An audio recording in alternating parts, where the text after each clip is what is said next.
Amém, glória a Deus.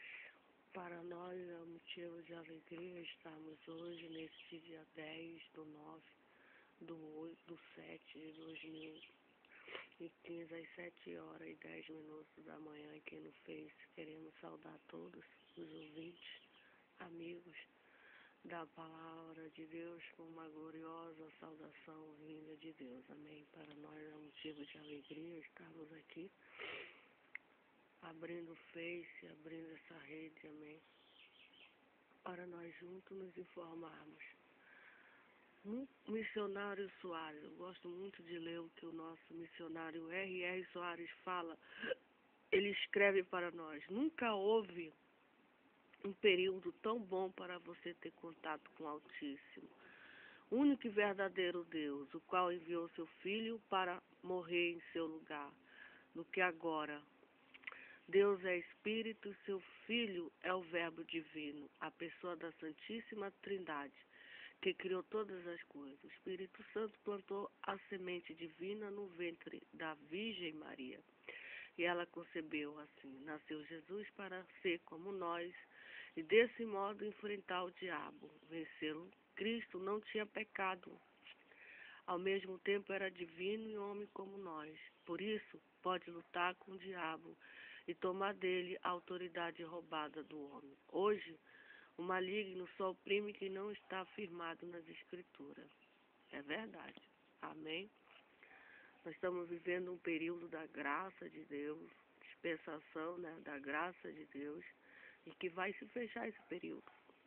Esse período da graça de Deus, da misericórdia de Deus, está se acabando. Eu estava estudando a matéria da escatologia. Foi uma matéria de teologia que me chamou muito a atenção, que o professor, o teólogo, fazendo aquele estudo e mostrando para nós, os alunos, ele fez aquele estudo detalhadamente, mostrou para nós, o mundo, os alunos, que o cenário já está pronto já. Está tudo pronto já para o arrebatamento da igreja e o aparecimento do anticristo. Já estamos vivendo daqueles animais que Daniel viu ali, aquele sonho que ele teve, aquele sonho lá no livro de Daniel, que reflete sobre o mundo, sobre a política, sobre o que vai acontecer no planeta. Daqueles 4 animais que ele viu, e o último é o último reino do mundo, nós já estamos vivendo naquele último animal de dentes de ferro, que devorava tudo, e o cenário está praticamente já pronto, já não resta mais nada para que Jesus arrebate a igreja e aí dá o início, o processo da grande tribulação na terra, que já é o fim. Já está praticamente, o mundo já está praticamente com a sua seara madura. Já está madura praticamente. Então, nós estamos vivendo um período da misericórdia de Deus, da graça de Deus, mas que vai se acabar. Porque Jesus falou: quando esse evangelho do reino for pregado a todo mundo, aí virá o fim. Quando o evangelho do reino for pregado a todo mundo. E o mundo hoje já está globalizado, há essa globalização, esse intercâmbio, tanto para vendas e compras. Hoje a gente pode comprar nos Estados Unidos, através da internet. Eu posso fazer um pedido de um produto sem sair da minha casa, lá dos Estados Unidos, chegar via correio na minha casa. Então há esse câmbio, essa comercialização mundial que a globalização trouxe, tanto para vendas e compra, como também para pregar o evangelho, evangelização. Isso é um sinal de que realmente Jesus está à porta, Jesus está voltando. Amém. Então, nunca houve um período tão bom para nós termos contato com o Altíssimo, único e verdadeiro Deus, o qual enviou seu Filho para morrer em seu lugar, em nosso lugar, né? No meu lugar, no nosso lugar.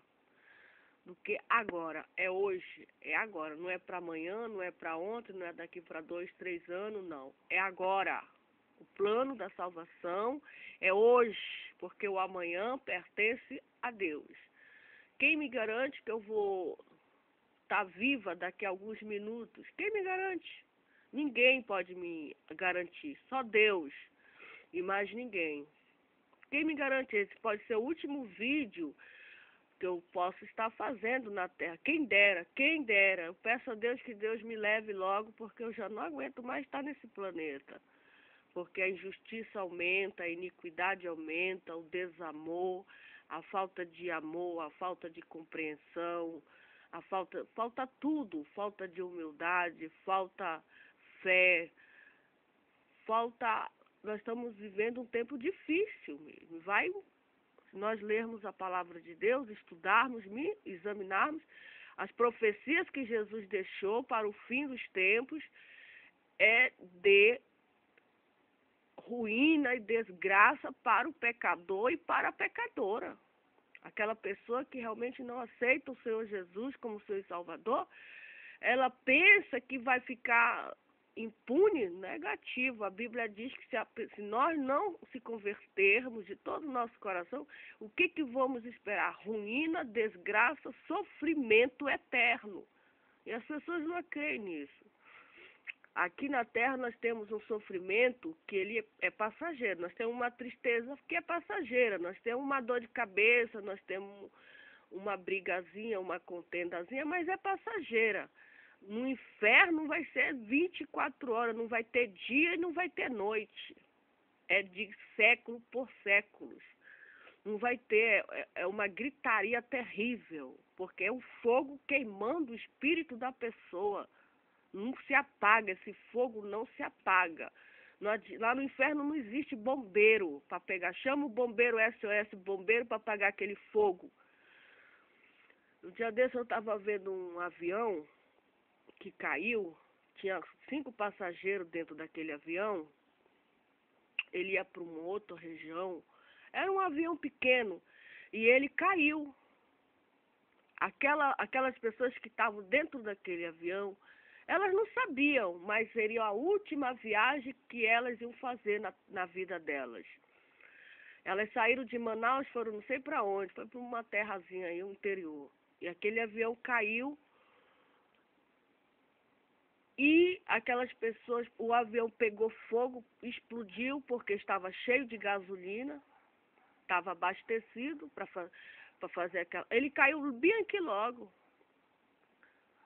O que acontece é que aquelas pessoas estavam pegando fogo ali, porque o avião explodiu o avião, e aquelas pessoas pedindo socorro, socorro, socorro, socorro, socorro, estavam sendo queimadas vivas ali, foram naquele desespero, socorro, socorro, e as pessoas não podiam fazer nada. Quando deu a primeira explosão, depois deu a segunda explosão. Aquelas pessoas, segundo a perícia, ficaram totalmente irreconhecíveis, só mesmo pela arcária dentária que poderiam fazer o DNA dela, porque elas ficaram totalmente só cinza. Foram terrível, uma morte terrível. Então, lá no inferno vai ser assim, o fogo, e aquele fogo se apaga, mas no inferno não, o inferno é um fogo que não se apaga, não se apaga. É de dia, de noite, não se apaga, queimando o espírito e a alma daquele maligno, daquela maligna, que não se arrependeu dos seus pecados, ouviu o evangelho, foi dito para ela e para ele se arrepender dos pecados, das iniquidades, da feitiçaria, da macumbaria, do homicida, os pecados abomináveis, mas ele não quis saber.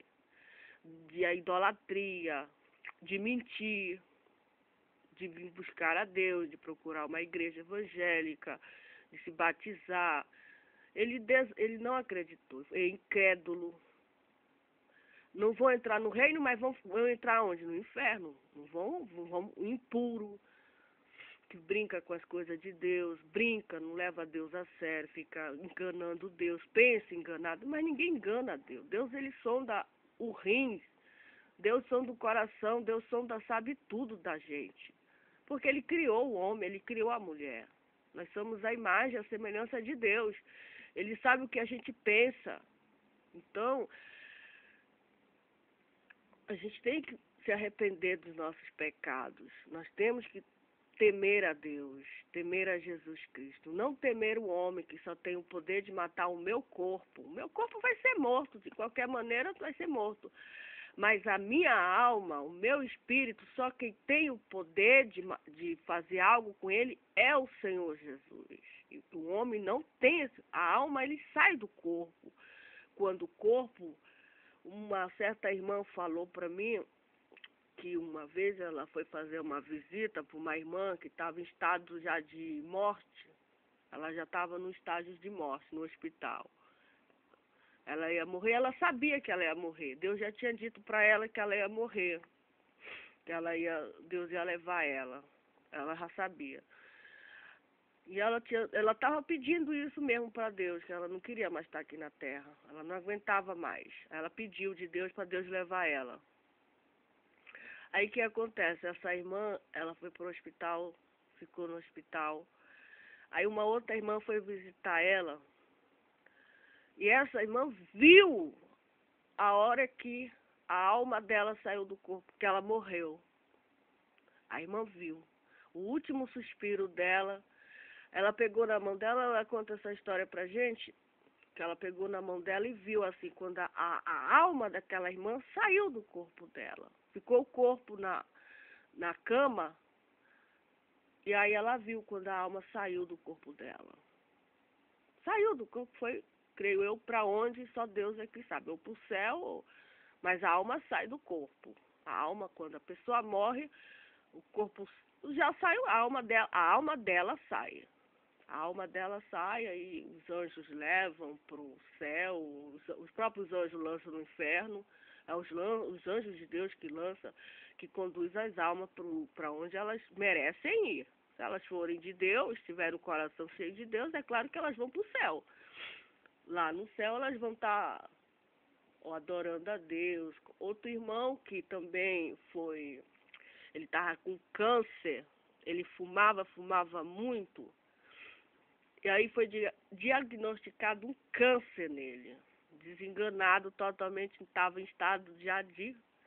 Não tinha mais cura, foi no pulmão. Aí ele era um desviado. Aí todo mundo, ele penou um bocado ainda. Penou. Acho que uns 2, 3 anos. Aí ele também já sabia que ia morrer, porque o câncer de pulmão não tem cura. O pulmão dele estava todo estragado, mas aí ele aceitou Jesus. Os irmãos foram lá com ele, foi o pastor, foi todo mundo, ele se reconciliou com Jesus Cristo. Os irmãos falaram de Jesus para ele, tudo. Ele morreu novo até, ele tinha 50 anos. Morreu novo. E aí ele aceitou Jesus, ele se reconciliou, e na hora da morte dele, dizendo ele teve uma experiência que ele chorava muito, mas ele chorava demais, porque ele viu a misericórdia de Deus na vida dele, Deus dando a oportunidade para ele. Diz que ele via assim o céu, ele via a coisa mais maravilhosa, mais linda, ele via uma paz, ele via uma tranquilidade. Ele chorava muito, que o céu era real. Antes de ele morrer, ele dizia isso. Então, realmente, foi maravilhoso que aquela alma se reconciliou. E eu creio que realmente ele se salvou, aquele irmão. Então, o que mais me impressionou foi que essa irmã falou para mim, eu vi, irmã. Eu vi, na hora que essa irmã partiu para a eternidade, eu vi quando a alma dela saiu do corpo dela. Voou assim pelo quarto do hospital, parece um vento que sai do corpo. Aí voou e quando ela ficou na paz, ela sossegou o corpo dela, tudinho. Dorme em paz. Então, é muito maravilhoso quando uma pessoa morre na presença de Deus. É muito maravilhoso não tem aquele desespero, não tem aquela coisa, porque a gente sabe que aquela pessoa serviu ao Senhor há muito tempo, etc. Então é muito maravilhoso. Eu louvo a Deus, eu glorifico ao Senhor Jesus Cristo por este dia, por esta manhã. Nós vamos meditar na palavra de Deus, que se encontra no livro de Tiago. Quero agradecer a Deus por Deus ter dado um livramento muito grande à minha irmã Conceição. Deus passou pela essa prova, essa luta ontem, né? Essa semana ela passou pela sombra do vale da morte. Pela sombra, ela ia morrer, ela estava já morrendo, mas o irmão clamou pelo sangue de Jesus. Eu também fiquei muito abalada, muito abatida, mas graças a Deus, Deus deu a vitória para ela. Ela está muito fraquinha, mas Jesus deu um grande livramento para a irmã Conceição. Amém? Só muita oração mesmo. Jesus tenha misericórdia. Amém? Porque tem um dia mau, tem um dia que o crente passa pelas provas. Em Tiago, capítulo... Eu li ainda agora aqui no Face uma irmã dizendo assim, uma irmã comentando, uma irmãzinha comentando, dizendo assim, nós temos que trazer, como que ela falou, vou já ler aqui o que ela falou. Ela diz assim, nós temos que trazer Jesus para o Face, para o Facebook.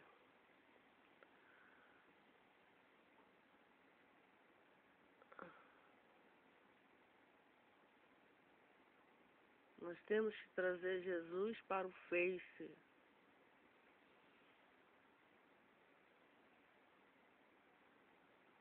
Até perdi aqui o que ela falou.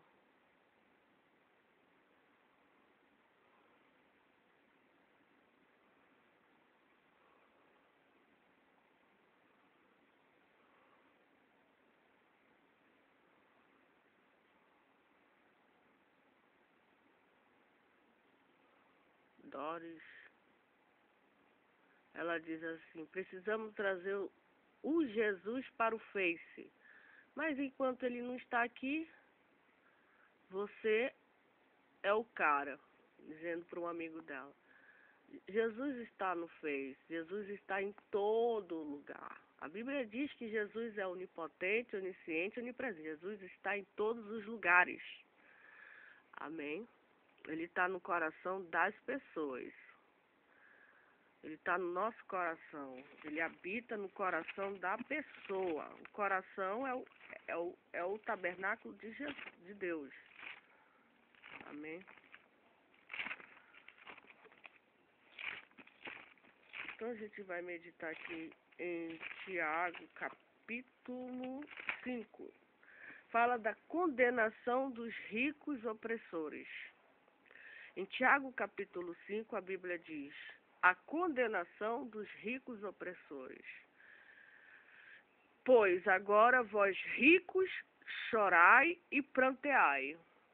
Os ricos devem fazer o que diante de Deus? Chorar e prantear. Chorar muito. Deus tenha misericórdia dos ricos desse planeta. Opressores, aqueles ricos que oprimem o pobre, o humilde, o necessitado. Aquele pobre que ele pensa que não tem ninguém olhando para aquele pobre ali, que ele é um miserável, que ele não tem ninguém por ele, que ele é um sozinho, que... Não, Deus está de olho naquele pobre. Amém? Deus está de olho naquele pobre que confia nele, que tem fé nele. Ele é pobre de bens, ele não é rico, ele não tem dinheiro, mas ele tem uma fé e Deus, ele confia em Jesus e Deus está guardando, Deus está de olho. E quem vela por ele é o Deus Todo-Poderoso, Criador dos céus e da terra. Então a Bíblia diz que os ricos choram e pranteiam. e pranteai. Por que que eles devem chorar e por que que eles devem prantear? Por vossa miséria, que sobre vós há de vir. Aí o rico se assusta, meu Deus, imagina, quando que eu vou ser um miserável? A Bíblia diz que ele deve chorar agora, o rico.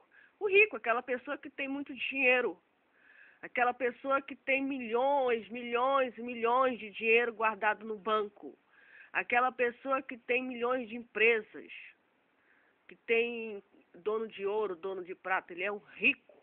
Ele não sente falta de nada, ele é um rico, não tem falta de nada aqui no mundo. Ele deve chorar, ele deve prantear diante de Deus, porque pela vossa miséria. É engraçado, né? Ele é rico aqui no mundo, mas diante de Deus ele é um miserável. A Bíblia diz, e não é eu, que é mais fácil entrar um rico. Aliás, é mais fácil entrar um camelo pelo fundo de uma agulha.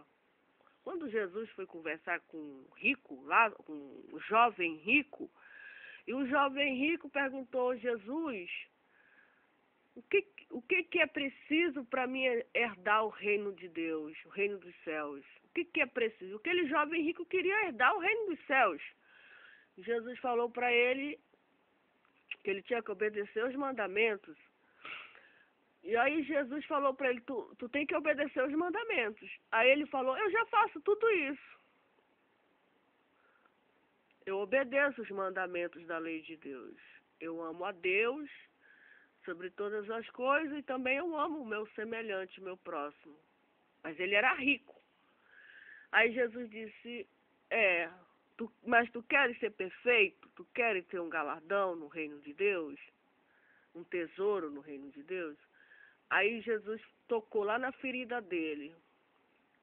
Ele era pegado a muito. O rico é pegado na riqueza material. O rico não deixa. Quanto mais o rico tem, mais ele quer. Nunca ele vai imaginar de doar, etc. Não. E Jesus falou, tu queres ter um tesouro, tu quer me seguir? Jesus convidou ele, tu vende tudo que tu tens, tu dá aos pobres, depois tu vem e segue-me. Fazendo isso, tu vai ter um tesouro no céu, guardado lá no céu. E diz a Bíblia que aquele rico ficou triste, ficou muito triste. Ele saiu da presença de Jesus Cristo, ficou triste porque Jesus pediu que ele fizesse aquilo, mas ele não teve coragem de fazer. Aí os discípulos disseram, mas meu Deus, então é difícil entrar alguém no reino de Deus. Jesus, é mais fácil entrar um camelo pelo fundo de uma agulha do que um rico entrar no reino de Deus. Aí o apóstolo Pedro disse, mas então quem que vai se salvar então nessa vida? Jesus disse, isso aí é impossível aos homens, mas para Deus nada é impossível. Vai ter rico que vai se salvar? Vai, eu creio. Vai ter rico que vai... Aqui são ricos opressores, mas tem uns ricos que são doadores, são generosos, que são bons, são pessoas de Deus. São dois tipos de rico. Tem muito rico que serve e adora a Deus, se entrega para Deus, não adora a riqueza, não tem um entendimento de Deus. Mas tem aquele rico que ele é opressor. Para esse rico opressor é que Deus diz que ele tem que chorar e prantear muito. Então aquele rico, ele ficou triste, ele perdeu a bênção. E o apóstolo Jesus falou, todo aquele que deixar mãe, deixar pai, deixar tudo por amor de mim, o meu evangelho. Aí o apóstolo disse, e nós, o que nós vamos receber? O que nós vamos ganhar de ti? Nós deixamos tudo por tua causa, pelo evangelho. Pedro era pescador. Pedro, ele era um pescador lá em Jerusalém. Ele era um empresário, ele caçava os peixes, ele pescava os peixes para vender na cidade. Passava a noite pescando nos barcos, junto com o pai dele, a família dele. E aí Jesus apareceu e disse, segue-me, tu vai ganhar vidas agora, tu vai ser pescador de homens. Ele largou tudo e seguiu a Jesus. Todos eles, quase todos os apóstolos eram culpados. Ninguém estava, um era um médico, outro era um um cobrador de imposto, todos faziam trabalho, todo dia eles trabalhavam, eles faziam alguma atividade, deixaram tudo para seguir os ensinamentos de Jesus e ganhar as almas, falar do reino de Deus. E aí o apóstolo disse, e nós, o que nós vamos ganhar, Jesus? Eu deixei minha pesca, eu deixei meus peixes, eu deixei meus barcos, eu deixei meu ganha-pão para te seguir, para ganhar as almas, para falar da palavra, Jesus, do teu evangelho, para essas almas de Jerusalém, tudo rebelde aí que quer matar a gente, persegue a gente. Jesus disse, todo aquele que deixar mãe, pai, irmão, tudo, até a sua própria vida, até a sua própria vontade, esse tal vai herdar o reino de Deus. Tanto aqui na terra, ele vai ter 100 vezes mais, tanto aqui na terra, e quando ele morrer, o mundo vindouro, um novo mundo, uma nova terra, um novo céu que Deus já tem preparado para todo aquele que trabalha pelo reino de Deus. Isso foi a resposta que Deus deu para nós, não foi só para o apóstolo, foi para todo aquele que abandona tudo, rejeita alguma coisa por causa do evangelho. Não, você vê a Jesus, eu vou evangelizar, eu vou ganhar almas. De manhã eu vou evangelizar 1000 pessoas, vou convidá-las para ir para a igreja. De tarde eu vou fazer um estudo, eu vou fazer isso. À noite eu estou no culto. Eu sou dedicada à obra de Deus. Eu sou dedicada, exclusiva. Eu estou para fazer a obra de Deus. Oro pelas famílias, evangelizo. Ela segue, faz a vontade de Deus. Faz a vontade de Jesus Cristo. Priora o reino de Deus. Prioridade é o reino de Deus. Essas pessoas vão ser abençoadas, Jesus vai abençoar, porque elas não estão servindo a ela, estão servindo a Deus, estão servindo a Jesus Cristo. Então, esses ricos opressores que vão vir sobre eles, vai vir sobre eles miséria que vos hão de vir. As vossas riquezas estão apodrecidas, e as vossas vestes estão comida de traça. Os vosso ouro e a vossa prata se enferrujaram, e a sua ferrugem dará testemunho contra... Jesus diz para nós que nós não podemos servir dois senhores. Não podemos servir dois senhores. O Deus da riqueza é o Deus Mamon. É o Mamon, é o Deus da riqueza. Nós não podemos servir o Deus da riqueza, que é o Mamon. Sendo que Deus é o Deus da Bíblia, é o Deus do ouro e da prata, mas tem um Deus da riqueza que é o Mamon. E Deus também diz para nós que nós não devemos pensar, eu quero ser rico, eu quero ser rico, eu quero ser rico, eu quero ser rico, eu quero... Não.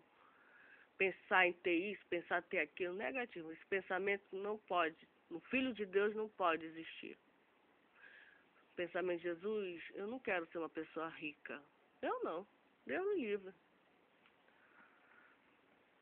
Eu quero estar rica da graça de Deus. Não rica disso e daquilo. Não quero. Então, Jesus disse que nós não devemos pensar em ajuntar carros, ajuntar tesouro nessa terra. Porque tem o ferrugem. A gente compra um carro, daqui a 10 anos o ferrugem já está comendo ele, tem que passar por uma reforma. Tira um carro hoje da concessionária, ele já perde o valor dele, um carro zero. Eu estou falando de um carro zero. Tirando um carro de 30 mil reais hoje da concessionária,